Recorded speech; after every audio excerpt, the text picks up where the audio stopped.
And we have an alert about safety alerts in Cochise County. The county has a smartphone app to warn people directly about wildfire evacuations, but not everybody's getting the message. A 13 News reporter Renee Romo spoke with the sheriff today to learn why he's urging people to download their app. Cochise County Sheriff Mark Daniels tells me this app is not just for wildfire alerts, but for any other threats that may endanger the community. What it comes down to, one word: safety. Whether it's a wildfire, high-speed chase, or suspect on the loose, Daniels says they can keep the public well informed to ensure everyone remains safe. Or whatever it may be, that you're getting that through the government and not some other source that maybe not be reliable.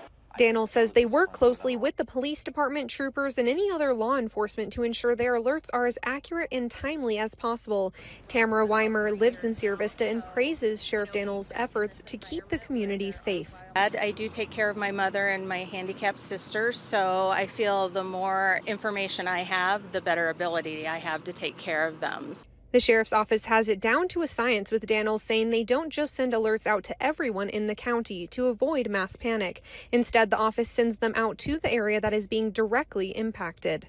They can know when it's over. Okay, now we're back to normal again. So again, it's an excellent community policing tool that we're very proud of. So when it comes to the wildfires, it's allowed the sheriff's office to send exact evacuation orders to the residents living near the stronghold wildfire. Whether it be ready, set, go status, or telling residents the order has been lifted, that can all be accessed from your phone for free. All the red flag warnings we've had so far this year alone, definitely nice to have that app. Daniels encourages everyone in Cochise County to download the app. You can find more information on how to do that on our website at KOLD.com. In Sierra Vista, Renee Romo, 13 News.